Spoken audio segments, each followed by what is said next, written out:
आप अपनी इस लाइफ को बैलेंस करते हैं? मैं अलग अलग चीजों के ज्ञान से ज्यादा अलग अलग पर्सपेक्टिव को जानने में ज्यादा इंटरेस्टेड रहता हूँ। शुरुआत से लेकर अब तक क्या एजुकेशन रही है? हर स्टूडेंट की तरह मैं भी कंफ्यूज था कि मुझे क्या करना है। आप बहुत लोगों से मिलते हो और जिससे मिलते हो आप उससे इम्प्रेस भी होते हो। सक्सेस पाने के लिए हमें क्या करने की जरूरत है? सक्सेस की डेफिनेशन हर जने की अलग होती है। मेरी सक्सेस की डेफिनेशन है हैप्पीनेस। नमस्कार, बहुत स्वागत है आप सभी लोगों का। आप देख रहे हैं न्यूज़ 18 राजस्थान का ये खास पॉडकास्ट बिज आइकन और मैं हूं आपके साथ ममता तिवारी।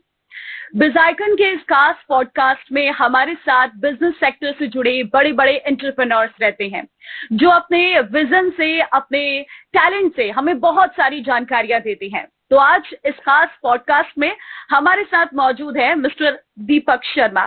सर, बहुत स्वागत है आपका हमारे इस पॉडकास्ट में।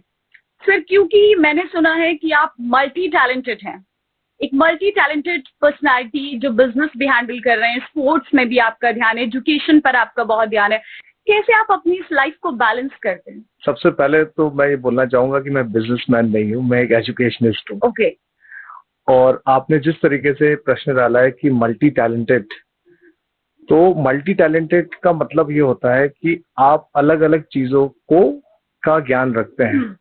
मेरे ख्याल से मैं अलग अलग चीजों के ज्ञान से ज्यादा अलग अलग पर्सपेक्टिव को जानने में ज्यादा इंटरेस्टेड रहता हूँ, क्योंकि जो मेरा नेचर ऑफ वर्क है उसमें मुझे अलग अलग लोगों को जानना बड़ा जरूरी है और उनका पॉइंट ऑफ व्यू क्या है।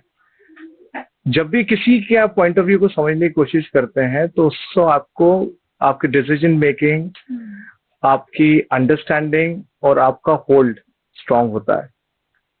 तो मैं अपने आप को मल्टी टैलेंटेड से ज्यादा मल्टी पर्सपेक्टिव के अंदर डालना चाहूंगा।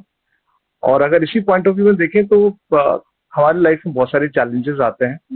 अगर आप मल्टी पर्सपेक्टिव होते हैं तो उन चैलेंजेस को आप अपॉर्चुनिटीज की तरह देख के और मूव ऑन कर सकते हैं। तो this is how I do it. But आप फेस कैसे कर रहे हो पूरे दिन? बिजनेस में भी ध्यान, अच्छा बिजनेस आपने बताया नहीं।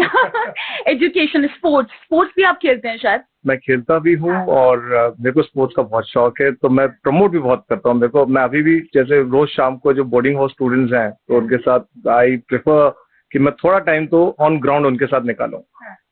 सर, थोड़ी एजुकेशन की बात कर लेते हैं। आपकी एजुकेशन की बात, शुरुआत से लेकर अब तक क्या एजुकेशन रही है? तो मेरी स्कूलिंग जो है वो सेंट पॉल स्कूल उदयपुर से हुई थी और 99 में after I finish my 12th I move to Pune में BMCC which is a commerce college, वहाँ से मैंने बैचलर इन कॉमर्स किया। बीच में मैंने 1 साल का ड्रॉप लिया उसके बाद, क्योंकि मैं मास्टर्स के लिए प्रिपेयर कर रहा था और हर स्टूडेंट की तरह मैं भी कंफ्यूज था कि मुझे क्या करना है, क्योंकि आप बहुत लोगों से मिलते हो और जिससे मिलते हो आप उससे इम्प्रेस भी होते हो। तो मैं भी उन स्टूडेंट्स में से रहा हूँ जो बहुत कंफ्यूज रहा है कि ये इस लाइन में जाना है, उसमें जाना है, अगर मास्टर्स करने तो कहाँ से करने हैं। तो फाइनली मैंने फिर मास्टर्स किया इंटरनेशनल बिजनेस में symbiosis institute of international business से 2003-2005 में, और उसके बाद फिर मैंने कॉर्पोरेट के अंदर जॉब किया है बिफोर मूविंग टू उदयपुर। तो अभी भी आप कॉर्पोरेट में जॉब कर रहे हैं? नहीं, तो मैं 2009 में I left the corporate world. उसके बाद मैं 2009 में उदयपुर आया। उदयपुर आने के बाद मैं उदयपुर भी सबैटिकल की तरह आया था, क्योंकि मेरे को ये था कि 4-5 साल से जॉब कर रहे हैं, फर्दर स्टडीज करनी है, एक मोनोटोनी जो थी उसको ब्रेक करनी बड़ी जरूरी थी। तो मैं एक सबैटिकल लेके उदयपुर आया था ये सोच के कि मुझे क्या करना है। तो और मेरे कुछ हेल्थ इश्यूज भी चल रहे थे, तो मैं कहा एक ब्रेक हो जाएगा सब चीजों से। तो I requested my mother who is a very renowned educationist already. तो मैंने उनसे रिक्वेस्ट किया कि मेरे को स्कूल में कोई जगह मिल सकती है क्या जहाँ पे मैं थोड़ा समय स्पेंड कर सकूं, मे बी लाइब्रेरी या कोई अनयूटिलाइज्ड ऑफिस हो तो मैं थोड़ा समय वहाँ पे लगाना चाहता हूँ, क्योंकि मेरे को घर पे बैठने की आदत नहीं है। तो if I can start reading something, तो इस माइंडसेट के साथ मैं 2009 में स्कूल आया, सेंट्रल पब्लिक स्कूल। वहाँ पे जो हमारे एडमिन थे उसके पास में जुड़ा हुआ एक बहुत छोटा सा कैबिन था, जिसके अंदर वो उन बच्चों को सिलेक्टिव पढ़ाते थे जिनकी ग्रेड्स और एनहेंस करनी होती थी। तो मेरे को वो कैबिन दिया गया कि आप यहाँ बैठ के you can do your reading. तो मैं भी मेरी रीडिंग करता था और मैं, क्योंकि वो एडमिन ऑफिस के पास बहुत था, तो मेरे को पूरी आवाजें सुनाई देती थी कि अंदर क्या कॉन्वर्सेशंस हो रहे हैं, बच्चों से क्या बात हो रही है।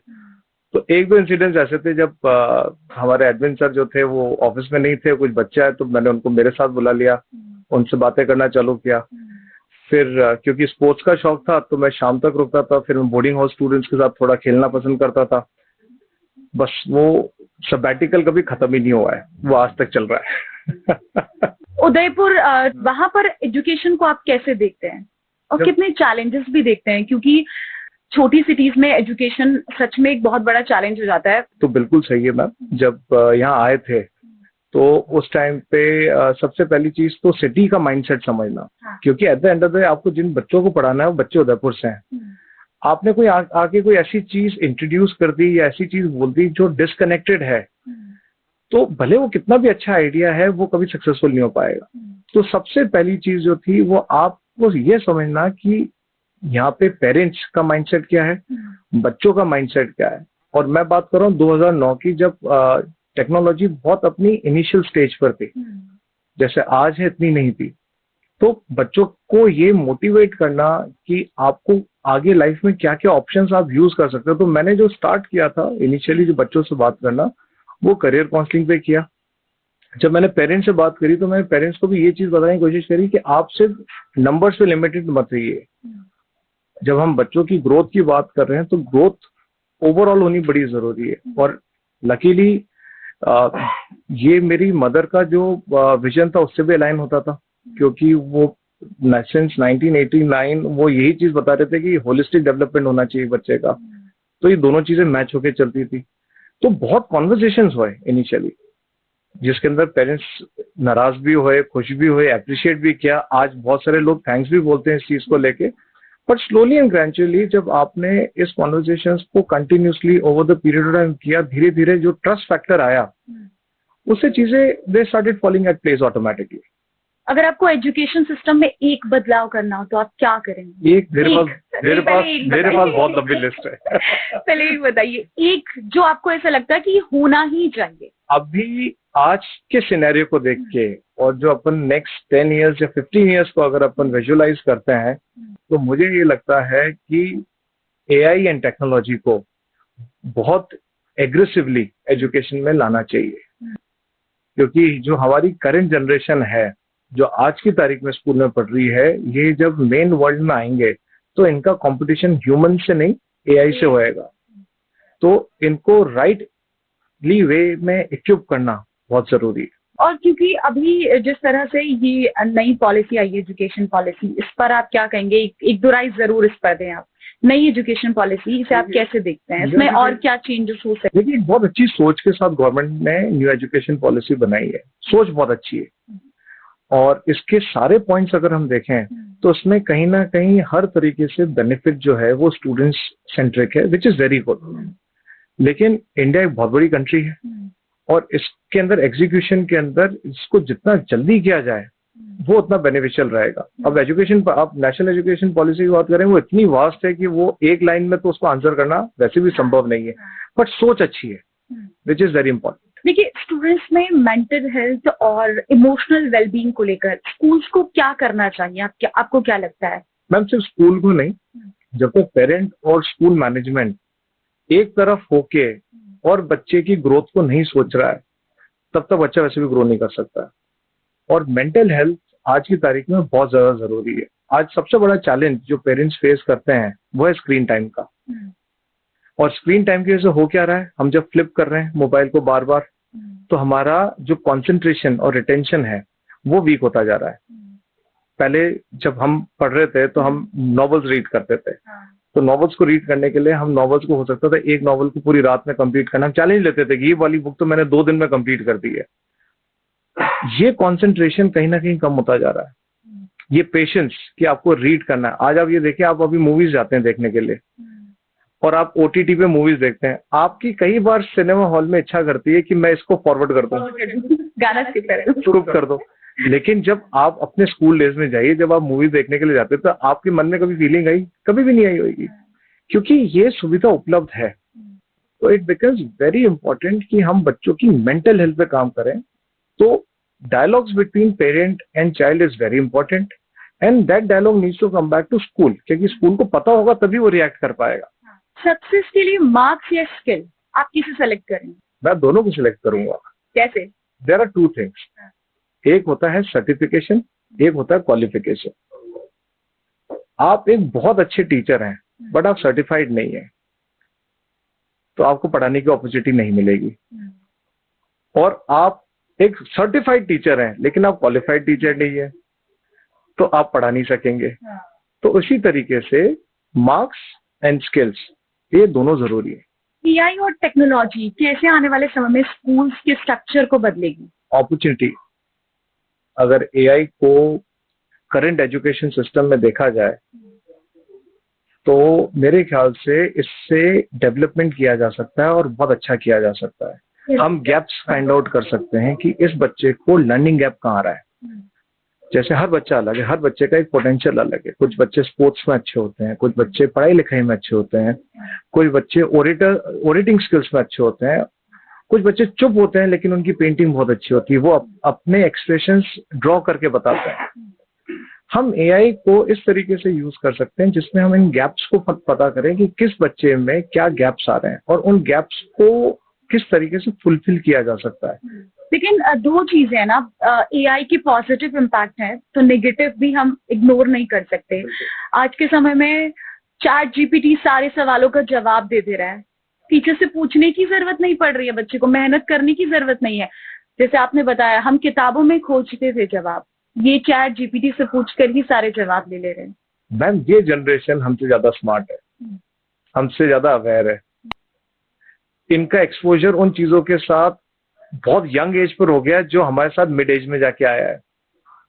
तो जरूरी नहीं है कि जो हमारी अप्रोच थी वो अप्रोच वाज द बेस्ट और द करेक्ट अप्रोच। आज अगर सोल्यूशन जल्दी मिल रहे हैं तो उसमें कोई गलत बात नहीं है, लेकिन उसकी R&D सही करिए कि नहीं करिए। आज आपने उस आंसर को देख के अगर आपने उसको सीधा आपने आंसर शीट में लिख दिया है, मे बी आपको होमवर्क मिला, आपने होमवर्क को एज इट इज डाला है चैट जीपीटी पे और आपने आंसर लिख दिया, आपने उसको समझा नहीं है, then it is wrong. So an appropriate use of AI has to be taught to all the students. अब जरा आपकी स्पोर्ट्स और एडवेंचर पर बात कर लेते हैं। स्पोर्ट्स और एडवेंचर कहाँ से ये इस बिजी लाइफ में इसके लिए टाइम निकाल पाते हैं और कैसे आपको स्पोर्ट्स और एडवेंचर के प्रति इतना ज्यादा लगाव है? मैम जो मैं आपको बताया कि जब मैंने कॉर्पोरेट से वो सबैटिकल लेने का सोचा था तो उसका एक मेन कारण यही था कि मुझे कहीं ना कहीं लगने लग गया था कि we are missing out on finer things in life. हम रोबोट्स की तरह काम कर रहे हैं, तो लाइफ भी बड़ी जरूरी है। तो उसी को ध्यान में रखते हुए जब अपॉर्चुनिटी मिली, जब नहीं मिली थी तब तो ठीक है काम कर ही रहे थे, जब अपॉर्चुनिटी मिली तो जो शौक थे शुरू से, स्पोर्ट्स का बचपन से शौक रहा है तो अभी भी चल रहा है। और जनरली बोला जाता है कि with age it is only the cost of the toys for boys change, the toys remain the same. तो बचपन में बाईसाइकिल थी, बड़े होके मोटरसाइकिल हो गई। हाँ, ये मैं देख भी राइडिंग कमेटी संचालित कर रहे हैं आप? नहीं, संचालित नहीं कर रहा हूँ मैं। हार्ले डेविडसन कम्युनिटी जो है, हॉक कम्युनिटी बोलते हैं, उससे जुड़ा हुआ हूँ काफी सालों से। और जो राजस्थान का ड्यून्स चैप्टर है मैं उसका डायरेक्टर रहा हूँ और राइडिंग का शौक रहा है बचपन से। जिस तरह से बता रहा हूँ मैं, जिस तरह से फेवरेट स्पोर्ट्स कौन सा है आपका? फेवरेट स्पोर्ट्स क्रिकेट है। Cricket, swimming and table tennis, ये तीन मैं स्पोर्ट्स मतलब अभी भी खेलता हूँ। ये तीन स्पोर्ट्स मेरे चलते हैं रेगुलर। और बच्चों के साथ स्टूडेंट्स को स्पोर्ट्स के लिए क्या आप मैसेज, पेरेंट्स के लिए भी, क्योंकि स्टूडेंट तो मन करता है लेकिन माँ बाप कहते नहीं पढ़ाई कर। नहीं, ये माइंडसेट चेंज हो गया। ये भी मैं आपको बताना चाहूंगा, पेरेंट्स का ये माइंडसेट बहुत चेंज हुआ है। आज बहुत बड़ा पेरेंट्स का तबका है जो इस बात संतुष्ट है कि मेरे बच्चा स्पोर्ट्स में है। और मैम वैसे भी मैं आपको बताऊं, जिस तरह से अभी अपन ने डिस्कस किया, आप जेनजी बता रहे हैं, आप टेक्नोलॉजी बता रहे हैं, पेरेंट्स चाहते हैं कि बच्चे आजकल जाके प्लेग्राउंड में खेले। वो अपन वो मेम्स देखते हैं ना जिसके अंदर पहले मदर बच्चों को बोल रही कि तुम घर में आओ, अब वो बोल रहे घर से बाहर जाओ। तो ये वास्तविक बात है। बहुत सारे पेरेंट्स का माइंडसेट चेंज हुआ है। वो बच्चों को चाहते हैं कि वो अपना करियर भी अगर स्पोर्ट्स में परस्यू करना चाहे तो they are open about it. This is number one. और रही बात बच्चों को स्पोर्ट्स के लिए, तो बच्चों पेरेंट्स दोनों के लिए एक चीज है कि स्पोर्ट्स लाइफ स्किल सिखाता है, टीम वर्क सिखाता है, डिसिप्लिन सिखाता है। और life is all about team game. तो अगर आप कोई भी टीम स्पोर्ट्स खेल रहे हो तो you preparing yourself for life. Deepak ji, FICCI rise Rajasthan के स्टेट चेयर के तौर पर आपका अब तक का क्या योगदान रहा है? मैम जनरली जैसे स्कूल्स जो होते हैं ऑल इंडिया अगर देखें या अपने स्टेट का देखें तो सबकी कॉमन प्रॉब्लम्स होती हैं। सबसे पहली चीज उन कॉमन प्रॉब्लम्स को एक प्लेटफॉर्म पे लाना, और फिर उसके लिए आपको जो भी डायलॉग्स गवर्नमेंट के साथ करने हैं या पॉलिसी मेकर्स के साथ करने हैं, तो ये एक तरह का एक प्लेटफॉर्म मिलता है जहाँ पे आप इन चीजों को लेके आप डिस्कशंस पे जा सकते हैं और इस पे सोल्यूशंस ले सकते हैं। तो अराइज एक बहुत अच्छा प्लेटफॉर्म है जिसपे इंडिया के सभी जो स्कूल्स हैं, बहुत ही नामी स्कूल्स हैं और ये फिकी का पार्ट है। तो यहाँ पे हमको बहुत अपॉर्चुनिटीज ऐसी मिली जिसके अंदर हमने अपनी कॉमन प्रॉब्लम्स को पॉलिसी मेकर्स के साथ बैठ के डिस्कस किया है और उसके ऊपर सोल्यूशंस लिए हैं। राजस्थान की एजुकेशन पर आप क्या कहेंगे? अगर तुम पूरे देश की बात करते हैं, आप जरा राजस्थान की बात करते हैं। देखिए, राजस्थान में पोटेंशियल की कोई कमी नहीं है। अगर आज हम IITs उठा के देखें तो highest number of IIT admission एक टाइम पे राजस्थान से हुआ करते थे। CAs उठा के देखिए, very good number of CAs are from Rajasthan. तो Rajasthan in terms of policy there is a good amount of potential which is available as terms of teachers in terms of students. लेकिन आज की तारीख में अगर मैं स्पेसिफिक स्कूल एजुकेशन के हिसाब से जाऊं तो स्टेट गवर्नमेंट को बहुत सारी चीजों पे वर्क करने की आवश्यकता है। सबसे पहली चीज तो एक बाइफरकेशन की जरूरत है कि private school and government schools को अगर अपन हर चीज में एक सेम प्लेटफॉर्म पे लेके चल रहे हैं तो दोनों के चैलेंजेस अलग हैं।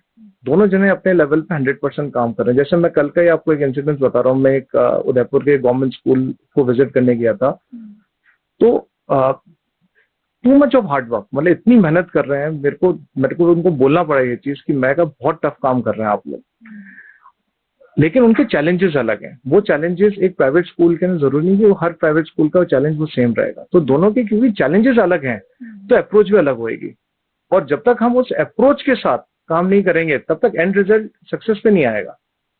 तो सबसे इंपॉर्टेंट चीज तो ये है कि इन चीजों को बाइफरकेट करना बड़ा जरूरी है। अगर ये कर लेते हैं बहुत अच्छी बात है। जैसे आज infrastructure is not a problem in a private school, basic infrastructure बिल्कुल है। प्राइवेट स्कूल चाहता है कि मैं टेक्नोलॉजी पे काम करूं, मैं जिस तरह से बता रहा हूँ AI पे काम करूं। एक बहुत सिंपल सा एग्जांपल मैं आपको यहाँ पे देता हूँ, आप हो सकता है शायद इससे कनेक्ट कर सके। अपन सब लिटिल लोग जितने भी अभी स्टूडियो में जितने लोग हैं या पेरेंट्स, और ये we all have gone to school. आपके स्कूल का टाइम क्या था मैम?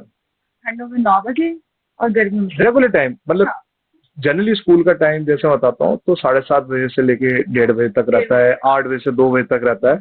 6 आवर्स का जो वर्किंग स्टाइल रहता है। आपके पेरेंट्स का भी यही था, आपका भी यही था, मेरा भी यही था, अभी भी यही है।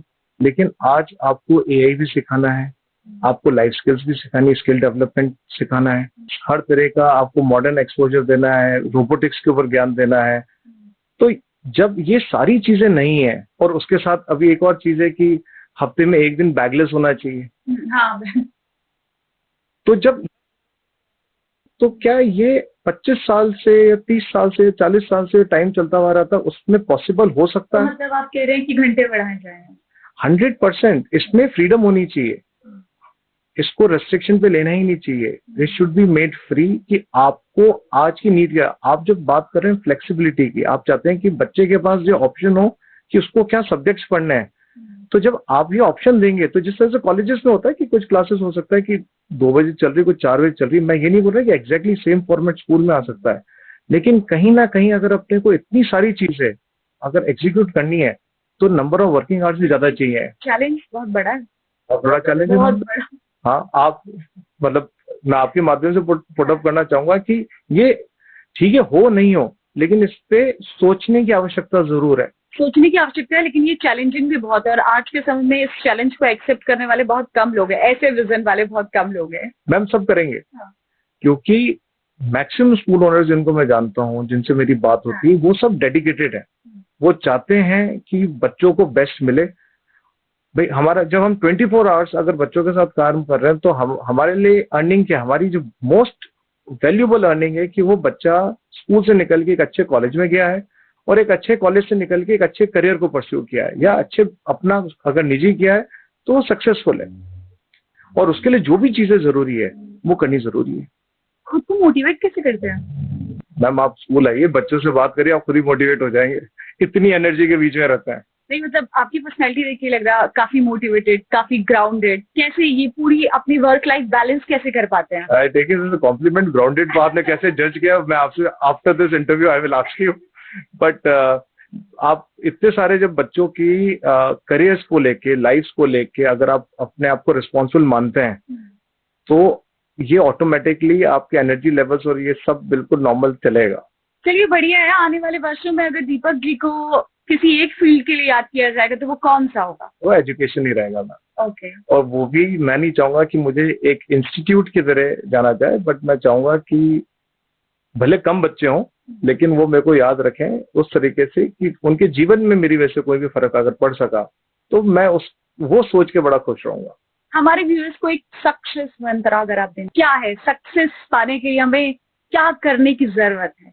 कितना डेडिकेटेड रहने की जरूरत है? सक्सेस की डेफिनेशन हर जने की अलग होती है। मेरी सक्सेस की डेफिनेशन है हैप्पीनेस।